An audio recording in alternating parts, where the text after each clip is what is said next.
আলহামদুলিল্লাহ, আল্লাহ রাব্বুল আলামিনের দরবারে আমরা অগণিত অসংখ্য কৃতজ্ঞতা শুকরিয়া জ্ঞাপন করছি যে আল্লাহ রাব্বুল আলামিন আজকে এই দীর্ঘ সময় আমাদেরকে নবী সাল্লাল্লাহু আলাইহি ওয়াসাল্লামের পবিত্র সিরাত মোবারক কেন্দ্রিক আলোচনা করার তৌফিক দান করেছেন। আলহামদুলিল্লাহ, অগণিত অসংখ্য দরুদ এবং সালাত বর্ষিত হোক মহান আল্লাহ প্রেরিত সর্বশেষ নবী এবং চূড়ান্ত নবী, মানবতার মুক্তির দূত মুহাম্মদুর রাসূলুল্লাহ সাল্লাল্লাহু আলাইহি ওয়াসাল্লামের প্রতি আমরা সবাই একবার দরুদ পড়ে নিই। আল্লাহুম্মা সাল্লি আলা মুহাম্মদ ওয়া আলা আলি মুহাম্মদ কামা সাল্লাইতা আলা ইব্রাহিম ওয়া আলা আলি ইব্রাহিম ইন্নাকা হামিদুম মাজিদ।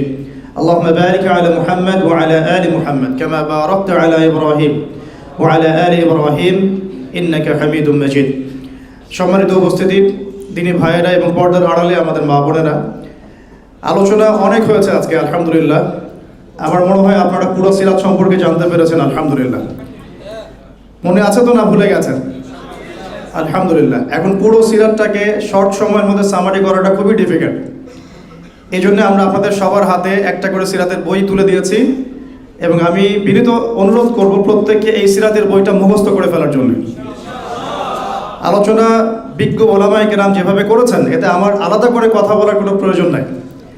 তবে আমি আমার মতো করে মাত্র 10 থেকে 15 মিনিটের মধ্যে আপনাদের সামনে নবী সাল্লাল্লাহু আলাইহি ওয়াসাল্লামের পুরো সিরাতের একটা সামারি উপস্থাপন করার চেষ্টা করছি ইনশাআল্লাহ।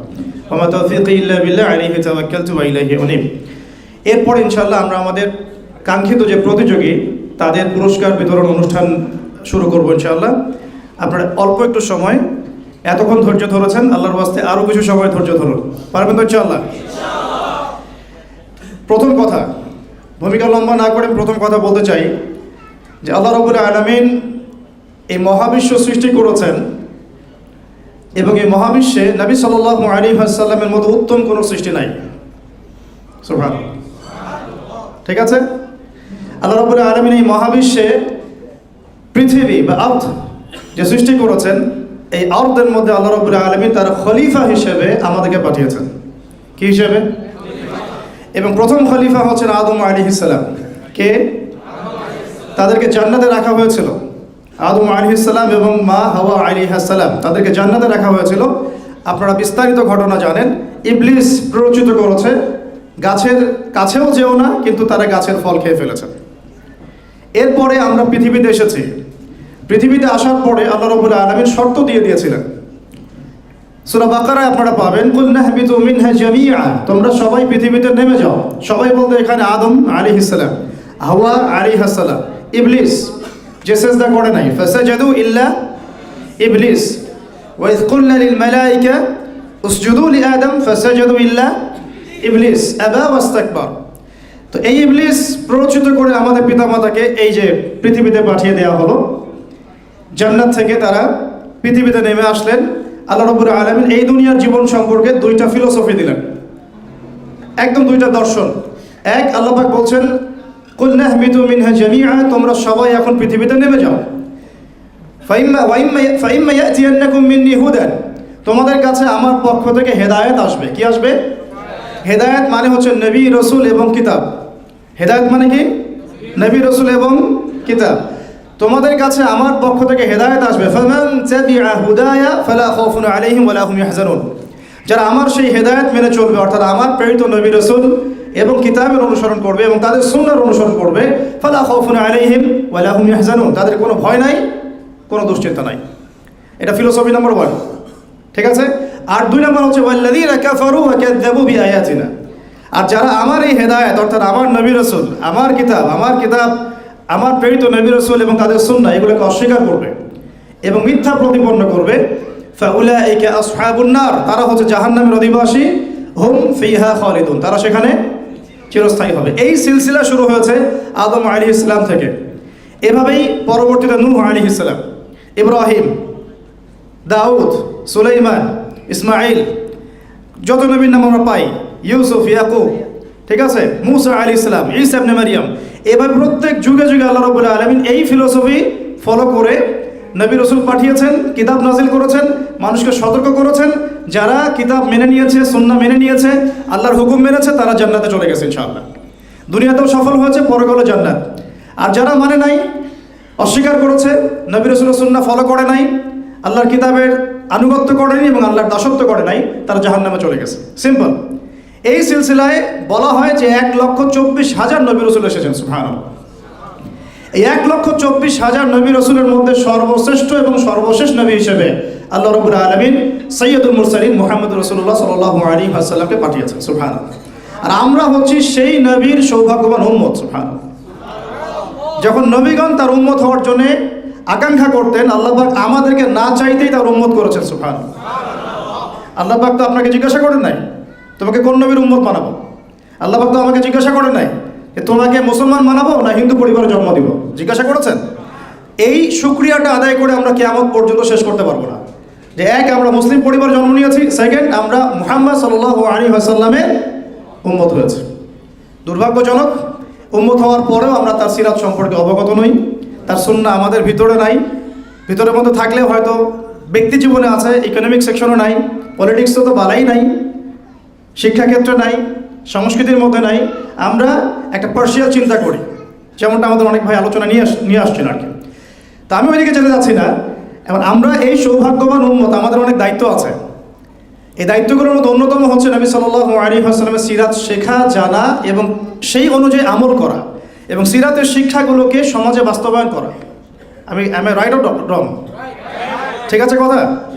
এবং নবী সাল্লাল্লাহু আলাইহি ওয়াসাল্লামের সুন্নাহ মাফিক জীবন করা এবং এই সুন্নাহটাকে আমার শুধু ব্যক্তি জীবনে সীমাবদ্ধ না রাখা, বরং ব্যক্তি জীবন, আমার শিক্ষা জীবন, আমার সংস্কৃতি, আমার সমাজ, আমার পরিবার, আমার অর্থনীতি এবং আমার রাজনীতি, এই 7টা ডিপার্টমেন্ট নবীর সুন্নাহ অনুযায়ী ঢেলে সাজাতে হবে। এটা সিরাতের শিক্ষা।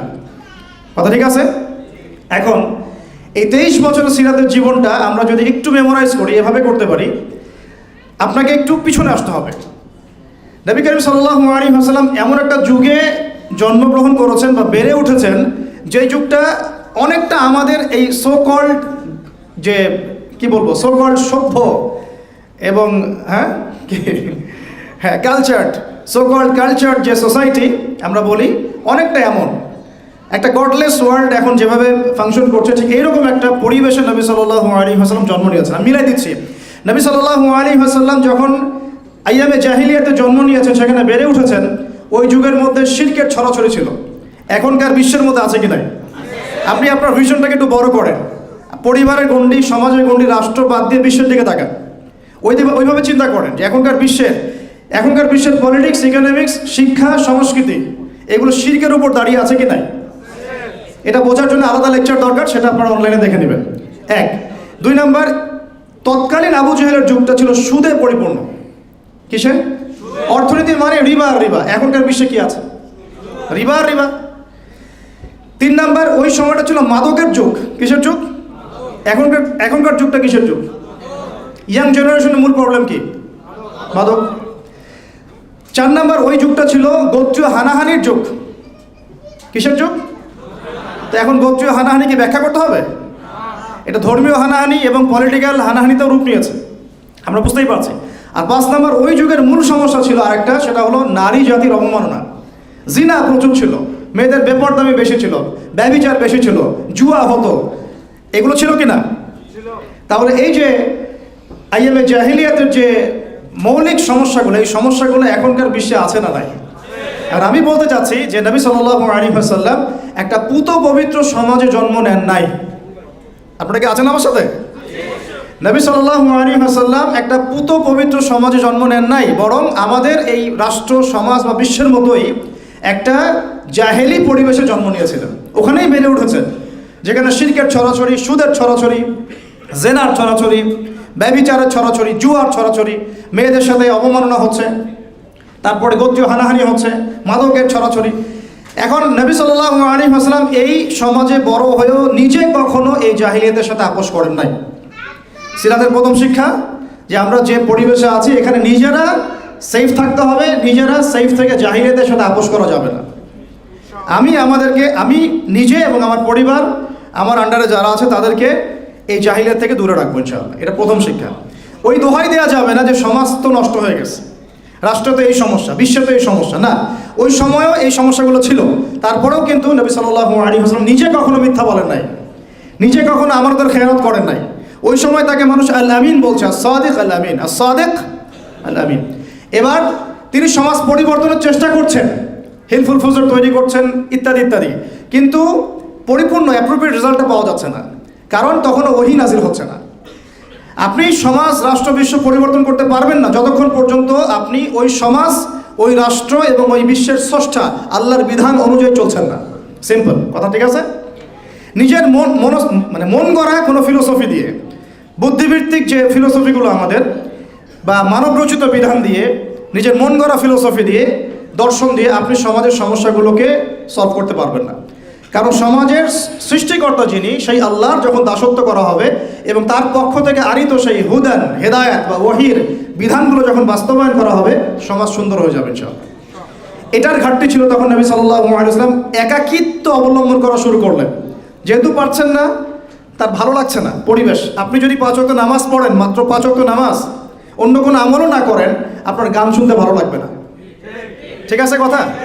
আর নবী সাল্লাল্লাহু আলাইহি ওয়াসাল্লাম কোনোদিন কোনো পাপ করেনই নাই, তার সমাজের এত জাহিলিয়াত তার কাছে ভালো লাগবে কিভাবে? এই জন্য তিনি হেরা গুহায় যেতেন। আপনি কি বুঝতে পারছেন কথা? এই জন্য তিনি হেরা গুহায় গিয়ে থাকতেন, একাকিত্ব অবলম্বন করতেন। সমাজের এই জাহিলিয়াত তার ভালো লাগতো না। এক পর্যায়ে আল্লাহ রাব্বুল আলামিনের পক্ষ থেকে সেই কাঙ্ক্ষিত সময় চলে আসলো, রমাদানুল মুবারক, লাইলাতুল কদর। ওহী চলে আসলো জিবরাইল আলাইহিস সালামের মাধ্যমে, সূরা আলাক, ইকরা বিসমি রাব্বিকাল্লাযী খালাক, খালাকাল ইনসানা মিন আলাক, ইকরা ওয়া রাব্বুকাল আকরাম আল্লাযী আল্লামা বিল কলম, আল্লামাল ইনসানা মা লাম ইয়ালাম। দেখেন, প্রথম ওহীটা কি কেন্দ্রিক আসছে? পড়াশোনা কেন্দ্রিক। আল্লাহ পাক কিন্তু বললেন না শিরক করো না, মূর্তি পূজা করো না, ব্যভিচারের কাছেও যেও না, তোমরা একে অপরকে হত্যা করো না, পর্দা করো, যাকাত দাও। আছে প্রথম ওহীতে কি আছে? পড়ো পড়ো পড়ো। এটাই আমরা বলি ইয়াং জেনারেশনকে, যদি আমরা চাই যে আমাদের সোসাইটি, আমাদের নেশনটাকে পরিবর্তন করতে, লেখাপড়ার এবং জ্ঞানতাত্ত্বিক বিপ্লবের কোনো বিকল্প নাই। এবং এর উদ্দেশ্যে আমাদের এই আয়োজনগুলো করা। অনলাইন ইউনিভার্সিটি বলেন, মাদ্রাসা বলেন, বক্তব্য বলেন, যত কিছু আপনারা শুনছেন দেখছেন, এগুলো একটা উদ্দেশ্যে, যাতে আমরা আমাদের প্রজন্মটাকে শিক্ষিত করতে পারি। ওই জায়গায় তারা আঘাত করেছে, যাতে আপনারা একটা কি বলবো, সোকল্ড, ওই যে বারবার বলছি সোকল্ড প্রগতিশীল চেতনায় এগিয়ে যান এবং শরীফার গল্প পড়েন।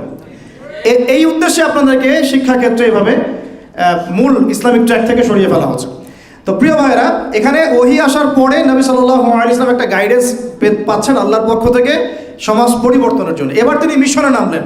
প্রথমে ভয় পেয়েছেন, তিনি স্ত্রীর কাছে গিয়েছেন, জাম্বিলুনি, অনেক ঘটনা আছে, এগুলোতে আমি যাচ্ছি না, আপনারা সবাই জানেন এগুলো। মূল কথাটা কি? আল্লাহ পাক তাকে বলছেন সূরা মুজাম্মিলে গিয়ে, ইয়া আইয়ুহাল মুদাম্মিল, ইয়া আইয়ুহাল মুদাথ্থির, সূরা মুদাথ্থিরে গিয়ে, ইয়া আইয়ুহাল মুদাথ্থির কুম ফাআনযির ওয়া রাব্বুকা ফাকাব্বির ওয়া সিয়াবাকা ফাতাহির ওয়া রুজজা ফাহজুর। দ্বিতীয় ওহীর একটা মৌলিক কথা হচ্ছে কুম ফাআনযির, হে কম্বল আবৃত রাসূল, আপনি ভয় পায়েন না, আপনি ভয় পায়েন না, নিজের জানের উপর কোনো আশঙ্কা করেন না, আপনি আমার মনোনীত বান্দা। আপনি মনে করছেন যে কি ব্যাপার, আমাকে কোন ফেরেশতা এসে চেপে ধরলো, অস্বাভাবিক মনে হচ্ছে, না, আপনি উঠেন মানে বিছানা থেকে উঠেন না, উঠেন মানে হচ্ছে আপনি উঠেন, সমাজে নামেন, দাঁড়ান, আমার ওহী দিয়ে মানুষকে সতর্ক করেন। সুবহানাল্লাহ। দাওয়াত দিয়েছেন কত বছর? 3 বছর গোপনে দাওয়াত দিয়েছেন। আমাদের অনলাইন মাদ্রাসার বয়সই হয়নি 3 বছর, আর তিনি গোপনে ইন্ডিভিজুয়াল দাওয়াত দিয়েছেন মানুষকে 3 বছর, মানুষের ডোর টু ডোর গিয়ে। তখনও প্রকাশ্যে বলেনই নাই যে লা ইলাহা ইল্লাল্লাহ মুহাম্মাদুর রাসূলুল্লাহ, এটা প্রকাশ্যে বলাই হয়নি। মানুষকে ইন্ডিভিজুয়ালি দাওয়াত দিতেন, যারা তাকে চিনতেন, কাছের মানুষ, আবু বকর সিদ্দিক, তারপরে আপনার যায়েদ ইবনে হারেসা, তারপরে আলী ইবনে আবি তালেব, খাদিজা রাদিয়াল্লাহু আনহা, কাছের মানুষ, আব্দুল্লাহ ইবনে মাসউদ, এরকম কাছের মানুষরা তারা ইসলাম কবুল করলো মাশাআল্লাহ।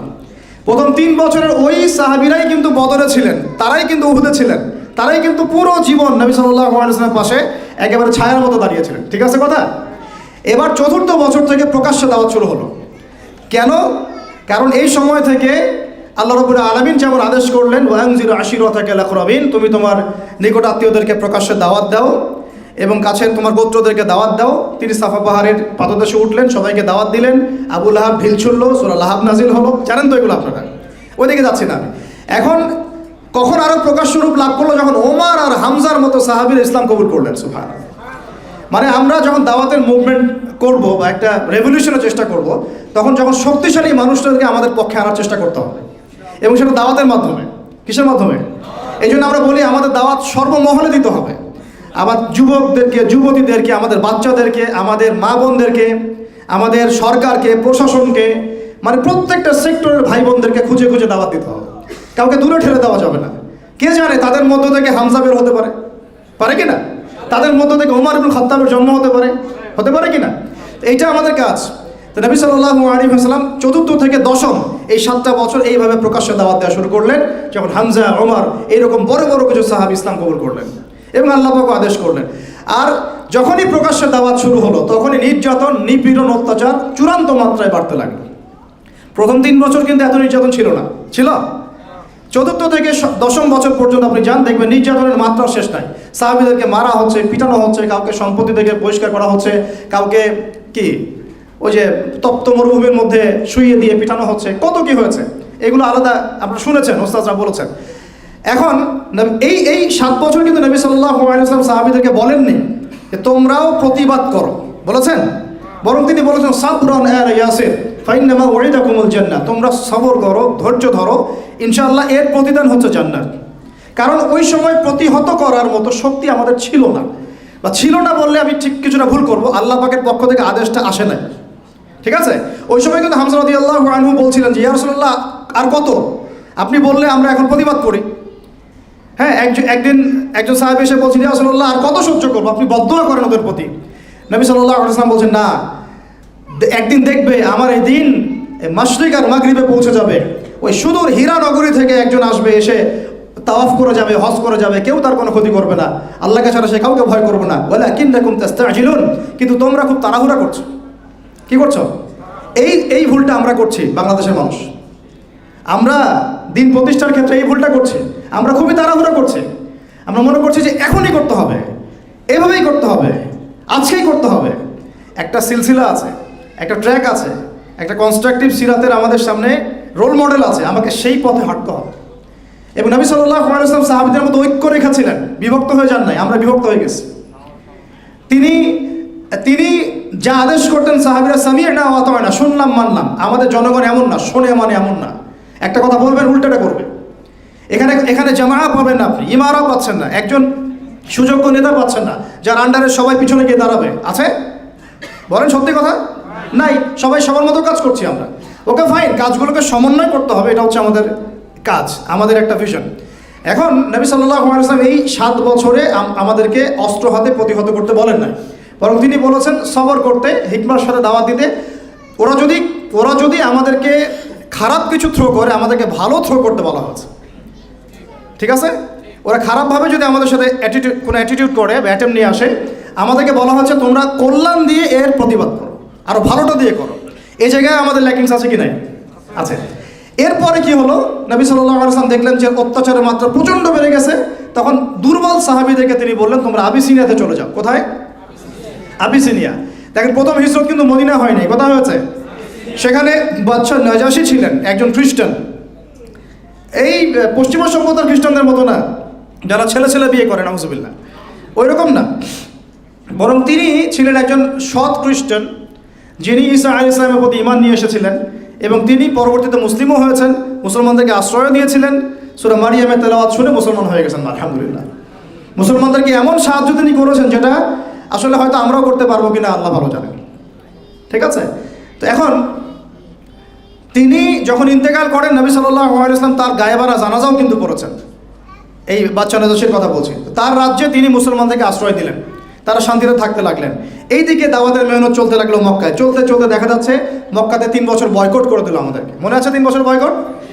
ওদের সাথে চলবো না, ফিরবো না, বিয়ে শাদী করবো না, গাছের ছালপাতা খেয়ে তারা থাকতে লাগলেন শিয়ারে আবু তালেব, ওই পাহাড়ের পাদদেশে। ওই সময় সাহাবীদের গায়েরত এত বেশি ছিল, কেউ যদি খাবার অনুদান দিয়ে যেত না, তারা ফিরিয়ে দিতেন যে অনুদানের দরকার নাই, আল্লাহ খাওয়াবে আমাদেরকে। সত্যি বলছি, বাস্তবতা, সিরাত আর আমাদের মধ্যে আকাশ পাতাল পার্থক্য, অনতিক্রম্য ব্যবধান একটা। এই ব্যবধানটা যত কমবে, ইসলাম তত বিজয়ী হবে ইনশাআল্লাহ। এই ব্যবধান যত কমাতে পারবো, তত ইসলাম বিজয় লাভ করবে ইনশাআল্লাহ। এই ব্যবধান কমানোর দায়িত্ব কিন্তু ইন্ডিভিজুয়ালি আমাদের প্রত্যেকের সবার। এখন আসেন, এই 3 বছরের বয়কট জীবন শেষ হয়েছে আপনারা জানেন অলৌকিকভাবে। আল্লাহ পাক ওই বয়কটের দলিল নামটা খাইয়ে দিয়েছেন ওই মাটির পোকা দিয়ে, এটা আপনারা জানেন। 3 বছর বয়কটের পরে নবী সাল্লাল্লাহু আলাইহি ওয়াসাল্লামের জীবনে ঘটে যায় 3টা বড় বড় ঘটনা। একটা হচ্ছে চাচা আবু তালেবের ইন্তেকাল, যে আবু তালেব ছিল সাপোর্ট, মক্কায় সবচেয়ে বড় সাপোর্ট, তাই না? তিনি এত বড় সাপোর্ট ছিলেন যে আমরা করতে পারিনি নবীকে এখন পর্যন্ত, আমরা তো দাঁড়িয়ে রাখতে পারছি না। আর চাচা আবু তালেব পুরো ন্যাশনাল এগেনস্টে তার ভাতিজাকে সাপোর্ট দিয়েছেন, তারপরেও শেষ পর্যন্ত ইসলাম কবুল করতে পারেন নাই। আর আল্লাহ পাক আপনাকে আমাকে মুসলিম পরিবারে জন্ম দিয়েছেন, আমরা হক আদায় করতে পারি না। কথা বোঝা যাচ্ছে কি আমার? এখন আসেন, চাচা আবু তালেব ইন্তেকালের মাত্র কয়েকদিন পরেই ইন্তেকাল করেছেন খাদিজা রাদিয়াল্লাহু আনহা, সবচেয়ে প্রিয়তমা প্রেমময় স্ত্রী। এই শেল্টার, তখন তিনি অনেক ব্যথিত, বিষণ্ণ। ওই সময় আল্লাহ রাব্বুল আলামিন তাকে মেরাজ করালেন, সুবহানাল্লাহ। একেবারে আল্লাহ রাব্বুল আলামিনের কাছে নিয়ে গিয়ে ওহীগুলো করলেন। মনে আছে সূরা বাকারা শেষের আয়াতগুলো? সালাত 50 ওয়াক্ত থেকে কমতে কমতে 5 ওয়াক্ত আল্লাহ পাকের নিদর্শন দেখালেন। বাইতুল মুকাদ্দাসে নিলেন, সেখানে ইমামদের তিনি ইমামতি করলেন।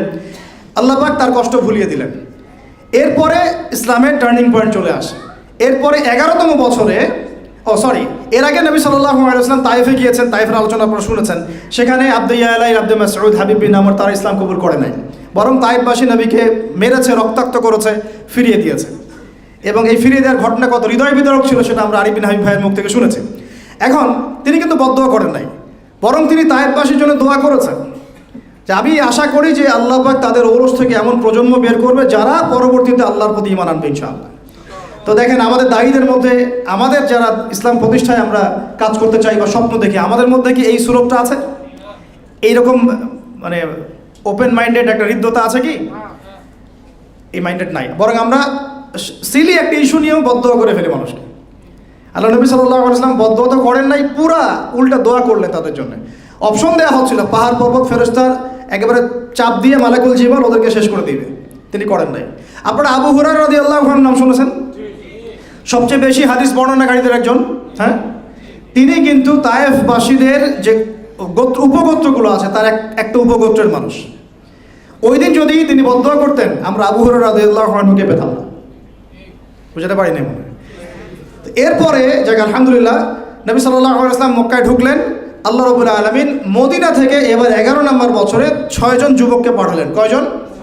যুবকরা শুনেন ভালো করে। এবার ইসলামের টার্নিং পয়েন্ট এখান থেকে আমি কনক্লুশনে যাচ্ছি। 6 জন যুবকের নেতা ছিলেন আসআদ বিন জুরাহ রাদিয়াল্লাহু আনহু। এই সাহাবী, এই 6 জন মানে সাহাবী পরে ইসলাম কবুল করেছেন, তাই সাহাবী বলছি অবশ্যই। তারা জানতেন শেষ জামানায় একজন নবী আসবেন। কি জানতেন? শেষ জামানায় আরেকজন নবী। কার কাছ থেকে জানতেন? ইহুদিদের কাছ থেকে। ইহুদিরা কোথায় ছিল? মদিনায় ছিল। কয়টা গোত্র ছিল? 3টা, বনু কুরাইজা, বনু কাইনুকা, বনু নাজির। ওরা মদিনায় কি করছিল? ওরা মদিনায় শেষ নবীর আগমনের অপেক্ষা করছিল। তাহলে ওরা এখন ফিলিস্তিনে কি করছে? ওদের মাসিহ দাজ্জালের আগমনের অপেক্ষা করতেছে। বোঝাতে পারতেছি আমি কি বিষয়টা? এখন সারা দুনিয়া বাদ দিয়ে বাইতুল মুকাদ্দাসে কি করতেছে? রাশিয়া জায়গা দেয় না কেন? আমেরিকা যে ওর বন্ধু, ওকে জায়গা দেয় না কেন? আমেরিকা তো অনেক জায়গা ফাঁকা পড়ে আছে, ও তো চাইলে 10টা ইসরায়েল রাষ্ট্র প্রতিষ্ঠা করতে পারে, ওখানে করে না কেন? ব্রিটেন বেলফোর ডিক্লারেশনের মাধ্যমে এই আপনার 1917 সালে জায়গা উন্মুক্ত করলো, উসমানীয়দেরকে বের করে দিল, তাই না? উসমানীয়দেরকে পরাজিত করে ওই জায়গা উন্মুক্ত করলো, করে ব্রিটেন সেখানে থাকলো না কেন? ওদেরকে জায়গা দিল কেন? এত যদি মিত্রতা, পশ্চিমা কোনো কান্ট্রি ওদেরকে জায়গা দেয়নি কেন? দিয়েছে? কোনো কান্ট্রি জায়গা দিয়েছে? সব বাদ দিয়ে জেরুজালেমে কি? সব বাদ দিয়ে মদিনায় যেমন যে ইস্যুটা ছিল সব বাদ দিয়ে, ওই সব বাদ দিয়ে এখন জেরুজালেমে সেম ইস্যু। ওইখানে তার অপেক্ষা করছিল ওই 3টা কওম, বনু কুরাইজা, বনু কাইনুকা, বনু নাজির, শেষ নবী মুহাম্মদ সাল্লাল্লাহু আলাইহি ওয়াসাল্লামের আগমনের জন্য।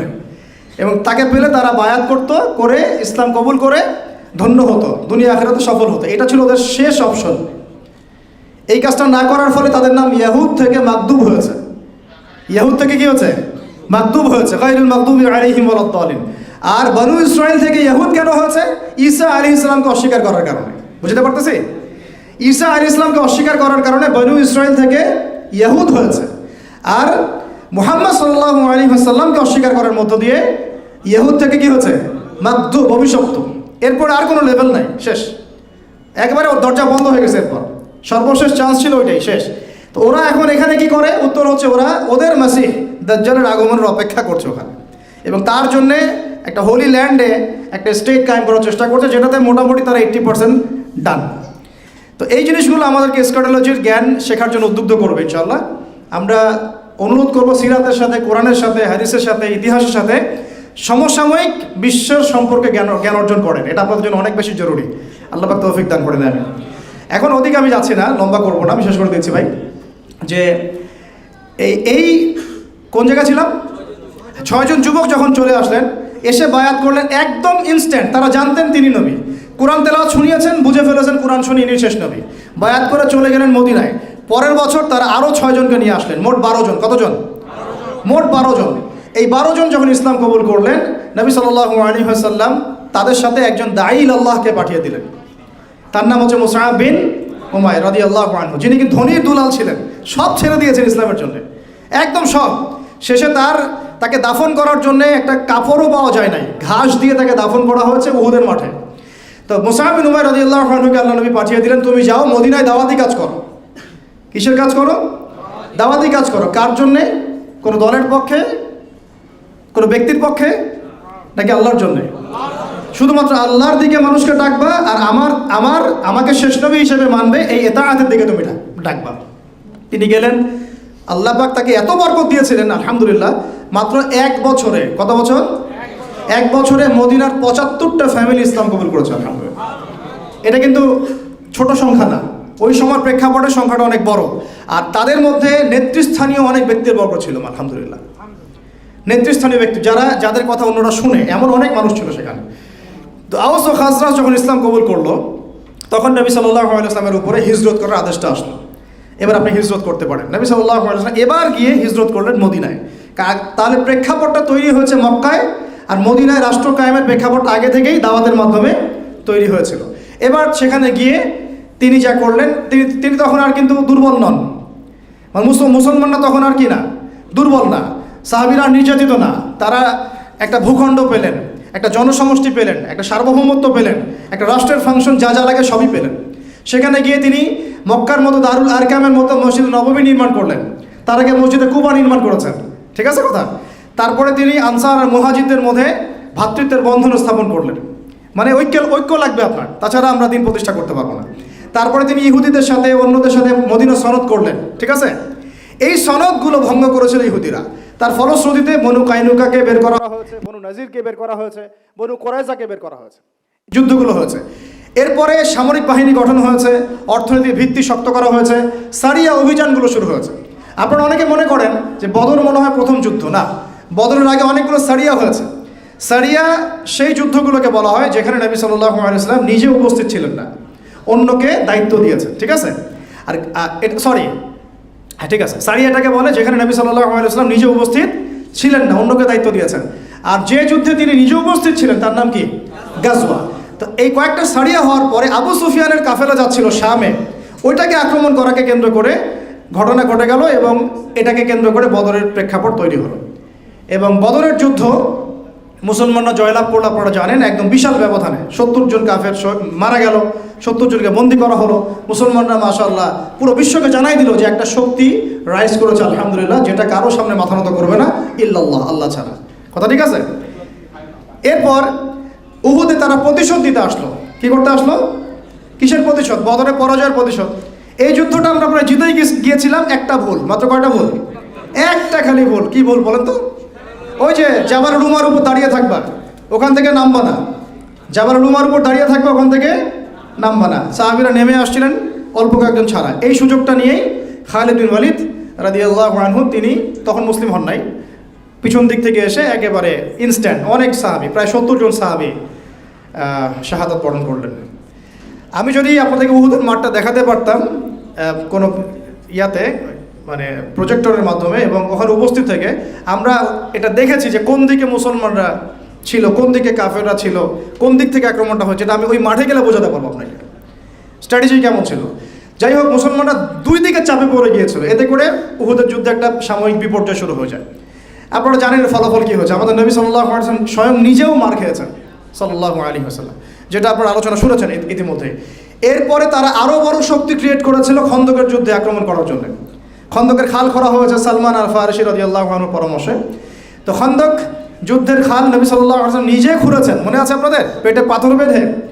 তারপর খন্দকের যুদ্ধে তারা মদিনা অবরোধ করে বেশি দিন টিকতে পারে নাই, 1 থেকে 1.5 মাসের মধ্যে তারা সেখান থেকে চলে গিয়েছে। আল্লাহ পাক ঝড় পাঠিয়েছেন, বাতাস পাঠিয়েছেন, ফেরেশতা দিয়ে সাহায্য করেছেন, প্রচণ্ড শীত নামিয়ে দিয়েছেন, এবং মুসলমানরা ওই যুদ্ধটাকে বলা হয় একটা ব্যারিয়ার, মানে এরপর থেকে মুসলমানরা আর মানে ডিফেন্সিভ কোনো যুদ্ধ করে নাই, এরপর থেকে সবগুলোই আক্রমণাত্মক যুদ্ধ হয়েছে। এটা একটা ব্যারিয়ার বলা হয় খন্দকের যুদ্ধ। তো এই যুদ্ধটাতে আমরা মোটামুটি জয়লাভ করি।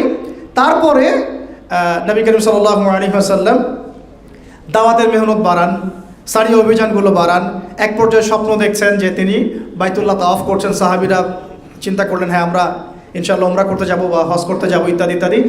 তো সবাই রেডি হলেন, 1400 সাহাবী যাচ্ছেন উমরা করতে নিরস্ত্রভাবে। কিন্তু আবু সুফিয়ানের কাফেলা তাদেরকে আটকে দিল। খালিদ বিন ওয়ালিদ সেখানে ছিলেন, তিনি তখনও মুসলিম হননি কিন্তু, ঠিক আছে। তো এইখানে নবী সাল্লাল্লাহু আলাইহি ওয়াসাল্লাম বলেন, আমরা কিন্তু যুদ্ধ করতে আসি নাই, আমরা এসেছি ইবাদত করতে, আমরা অস্ত্র নিয়েও আসি নাই। তো ঠিক আছে, তোমরা ঢুকতে পারবে না, এই বছর উমরা করতে পারবে না, পরের বছর আসতে হবে, তাও পরের বছর অস্ত্র ছাড়া আসতে হবে, 3 দিনের বেশি থাকতে পারবে না, 10 বছর আমরা কেউ কারোর সাথে যুদ্ধ করব না, এই 10 বছরে তোমাদের কেউ আমাদের দলে আসলে ফিরাই দিব না, আর আমাদের কেউ তোমাদের দলে গেলে ফিরাই দিতে হবে। সবগুলো ধারাই আমাদের কি এগেছে না? নবী সাল্লাল্লাহু আলাইহি ওয়াসাল্লাম বললেন, ঠিক আছে, ডান, ওকে ফাইন, কোনো সমস্যা নেই। এইবার নাযিল হচ্ছে ইন্না ফাতাহনা লাকা ফাতহাম মুবিনা। এই হুদাইবিয়ার এই সন্ধির মধ্য দিয়ে আমি তোমাকে স্পষ্ট বিজয় দিয়ে দিয়েছি। সুবহানাল্লাহ। ওটা তারা বুঝতে পারে না, ওটা ব্যাখ্যা করতে পারবো না আমি, এখন সময় লাগবে। এখন কথা হচ্ছে, হুদাইবিয়ার সন্ধির পরে নবী সাল্লাল্লাহু আলাইহি ওয়াসাল্লাম 10 বছরের জন্য সবচেয়ে বড় শক্তির হাত বন্ধ করে দিলেন। মানে কুরাইশরা এখন আমাদেরকে আর আক্রমণ করতে পারবে না, ঠিক আছে। এবার তিনি খায়বারে যে বাকি ইহুদিরা ছিল তাদেরকে আক্রমণ করবেন। কত ডিপ্লোম্যাটিক দেখেছেন, কত ডিপ্লোম্যাটিক স্ট্র্যাটেজি ছিল নবী সাল্লাল্লাহু আলাইহি ওয়াসাল্লামের। বড় শত্রুর হাত চেপে ধরেছেন, 10 বছর কোনো যুদ্ধ হবে না তোমার সাথে, সন্ধিও আছে, আর তুমি ওদেরকে সাহায্য করতে পারবে না। এবার তিনি গিয়ে খায়বার আক্রমণ করেছেন, ফিরে গিয়ে খায়বার আক্রমণ করেছেন। তারপরে আরও যুদ্ধ হয়েছে, আপনার মুদ্দার প্রান্তরে হয়েছে, তাবুকের অভিযান হয়েছে, আরও সারিয়া অভিযানগুলো হয়েছে। তো এই অভিযানগুলোর মধ্য দিয়ে মুসলমানদের সংখ্যাও যেমন বেড়েছে, অর্থনীতি সমৃদ্ধ হয়েছে, তারপরে আমাদের ভূমির পরিমাণ বেড়েছে, রাষ্ট্রের আয়তন বেড়েছে, সব কিছু মিলিয়ে আমরা অনেক শক্তিশালী হয়েছি। সেই যে নির্যাতিত সাহাবীরা নিঃস্ব হস্তে মদিনায় আসলেন, এখন তাদের মানে আধ্যাত্মিক, অর্থনৈতিক, রাজনৈতিক, সামরিক সব ক্ষেত্রে তারা এখন আকাশচুম্বী একটা অবস্থানে চলে গেছে আলহামদুলিল্লাহ। কত বছরের মধ্যে? মাত্র এই 7-8 বছরের মধ্যে, 7 থেকে 8 বছর। দলে দলে মানুষ ইসলাম কবুল করা শুরু করতেছিল আলহামদুলিল্লাহ। এরপরে চুক্তি ভঙ্গ করলো আবু সুফিয়ানের বাহিনী, মনে আছে? তারা ওই হুদাইবিয়ার সন্ধির চুক্তিটা ভঙ্গ করলো। এর ফলে নবী সাল্লাল্লাহু আলাইহি ওয়াসাল্লাম একদম বিশাল একটা ফোর্স নিয়ে মক্কা অভিমুখে রওনা হলেন, এবং তিনি বললেন যে যতজন আছো তার চেয়ে বেশি আগুন জ্বালাবা, যাতে ওরা যখন দেখবে তারা যেন মনে করে এত সৈন্য আসছে। মানে সবসময় তিনি খুবই বিচক্ষণ ছিলেন। আমরা তো মনে করি যে খালি সুবহানাল্লাহ, আলহামদুলিল্লাহ, আল্লাহু আকবার পড়াই মনে হয় ইসলাম। ইসলাম মানে একটা বিচক্ষণ ডিপ্লোম্যাটিক সিদ্ধান্ত, কখন আমাকে কিভাবে চলতে হবে, কোন সিচুয়েশনে আমি কিভাবে রিয়্যাক্ট করব। সিরাত আমাদেরকে এগুলোও শেখায়। তো প্রায় বলা যায় যে বিনা যুদ্ধেই মক্কা মোটামুটি জয় হয়ে গেল। আর মক্কা জয় হওয়ার পরে আল্লাহ রাসূল সাল্লাল্লাহু আলাইহি ওয়াসাল্লাম সবাইকে আমভাবে মাফ করে দিলেন। তবে তাকে যারা গালি দিয়েছিল, কষ্ট দিয়েছিল, তাদেরকে তিনি কিন্তু মাফ করেন নাই। মনে আছে ইবনে খাতালের নাম? কাবার ওই যে গেলাফ ধরেছিল, ওই অবস্থায় তাকে হত্যা করা হয়েছে। কেন?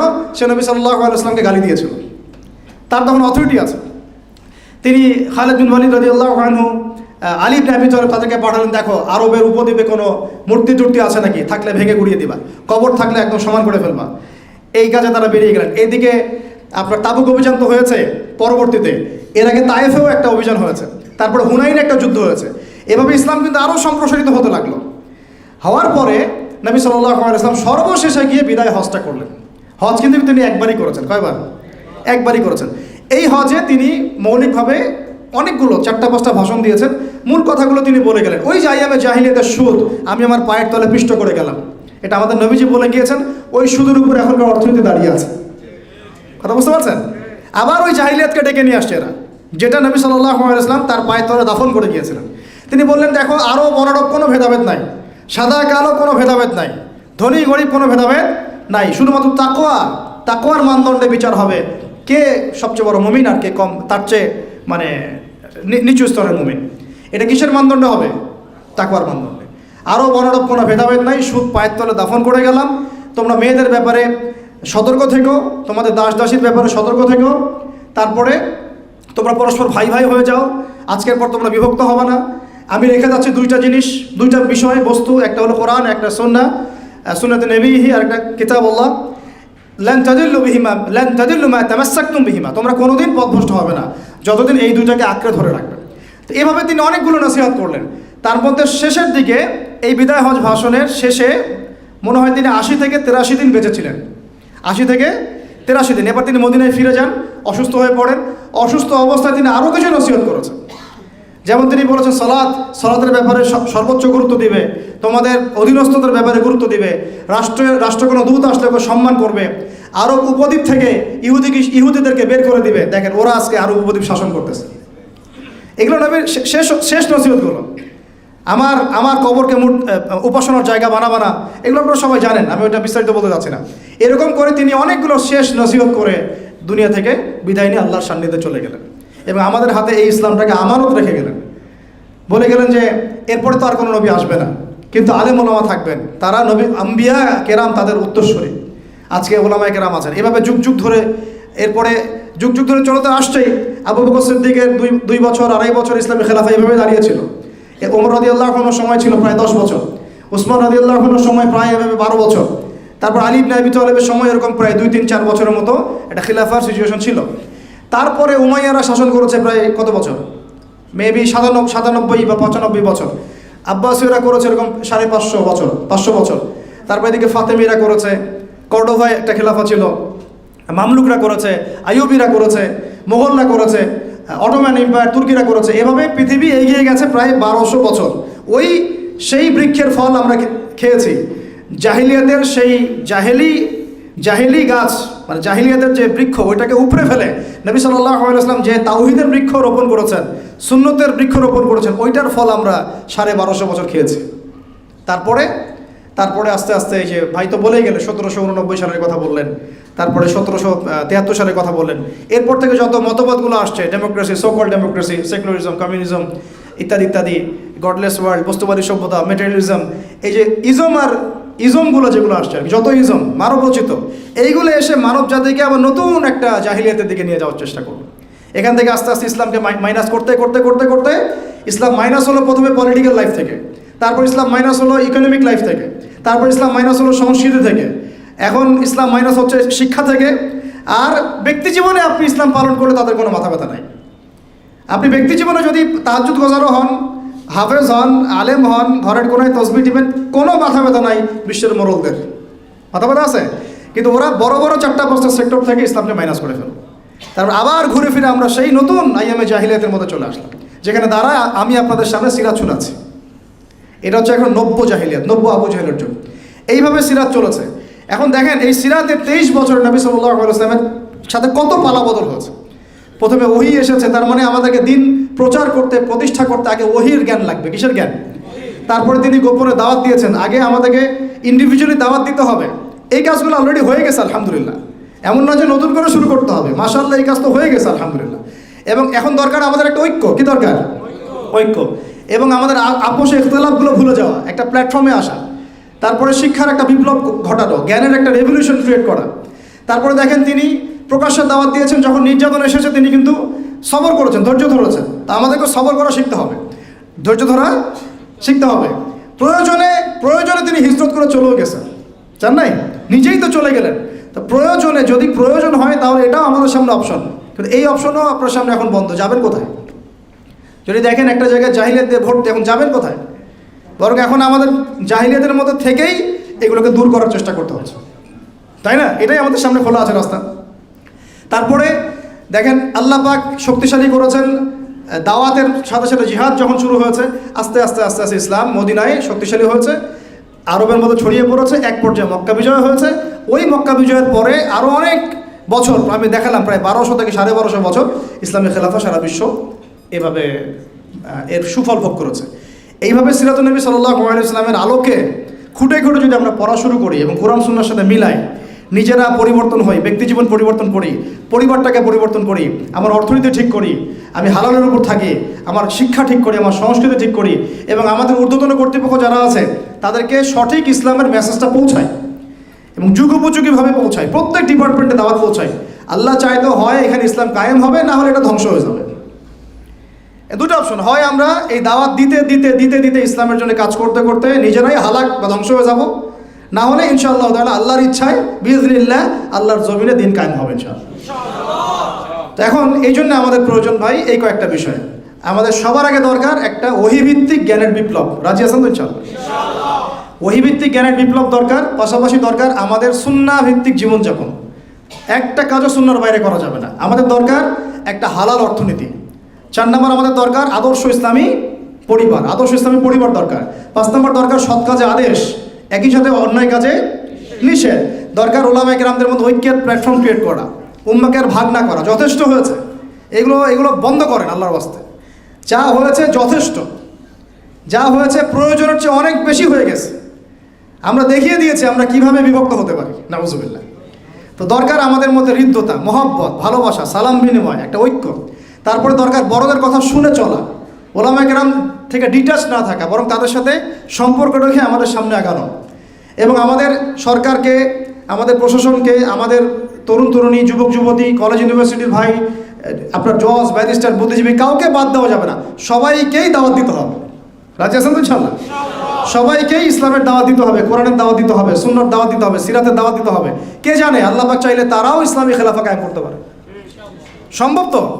আমাদের কাজ এটা। করবে কি করবে না এটা তাদের ব্যাপার। আমাদের কাজ প্রথমে কি করা? দাওয়াত দেওয়া। এরপরে দাওয়াত দিয়ে যদি আপনি দেখেন কোনো কাজই হচ্ছে না, আপনার জন্য অন্য রাস্তা খোলা আছে। ওই যে আবিসিনিয়া, ওই যে তায়েফ, ওই যে মদিনা, এগুলো আপনার রাস্তা। এখনকার আবিসিনিয়া কোনটা আল্লাহ ভালো জানে, এখনকার যুগের মদিনা কোনটা আল্লাহ ভালো জানে। এটা আপনাকে আমাকে খুঁজে খুঁজে বের করতে হবে।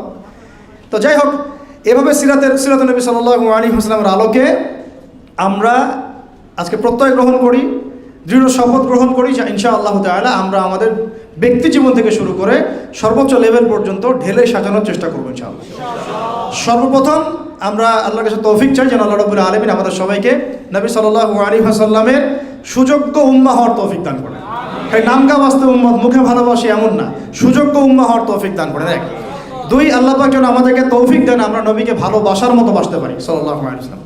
আমরা নবী সাল্লাল্লাহু আলাইহি ওয়াসাল্লাম রেখে যাওয়া এই কোরআন এবং সুন্নাহর আমানত নিজে শিখবো ইনশাআল্লাহ, পরিবারকে শেখাবো, ওর আলোকে আমরা দাওয়াতের মেহনত করব ইনশাআল্লাহ। প্রয়োজনে এটা প্রতিষ্ঠার জন্য আমরা সার্বিক জিহাদ আঞ্জাম দেব ইনশাআল্লাহ। এরপরে আমরা আমাদের অর্থনীতি থেকে হালাল করব, সমস্ত মহলে দাওয়াত পৌঁছাবো এবং উম্মার মধ্যে একটা ঐক্যের প্ল্যাটফর্ম ক্রিয়েট করার চেষ্টা করবো ইনশাআল্লাহ। আমরা কারো প্রতি মানে চরমপন্থী হব না, একই সাথে আমরা শৈথিল্যতাবাদীও হব না। আমরা গোলালু মার্কাট, তালগোল পাকানো এরকম মুসলিমও হব না, আবার একই সাথে চরমপন্থী, ওভার এগ্রেসিভ কোনো পদক্ষেপের দিকে যাব না। আমরা মধ্যমপন্থী হব ইনশাআল্লাহ।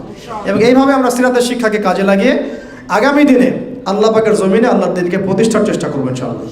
আল্লাহ পাক আমাদের সবাইকে ব্যক্তি জীবন থেকে শুরু করে আমাদের পারিবারিক জীবন, অর্থনৈতিক জীবন, আমাদের সামাজিক জীবন, আমাদের রাষ্ট্রীয় জীবন নবী সাল্লাল্লাহু আলাইহি ওয়াসাল্লামের পবিত্র সিরাতের আলোকে, সুন্নাহর আলোকে, সর্বোপরি আল্লাহ পাকের কোরআনের বিধানের আলোকে ঢেলে সাজানোর তৌফিক দান করেন। আল্লাহুম্মা আমিন। আকুলু কাওলি হাযা আস্তাগফিরুল্লাহ লি ওয়া লাকুম ওয়া লিসাইরিল মুসলিমিন।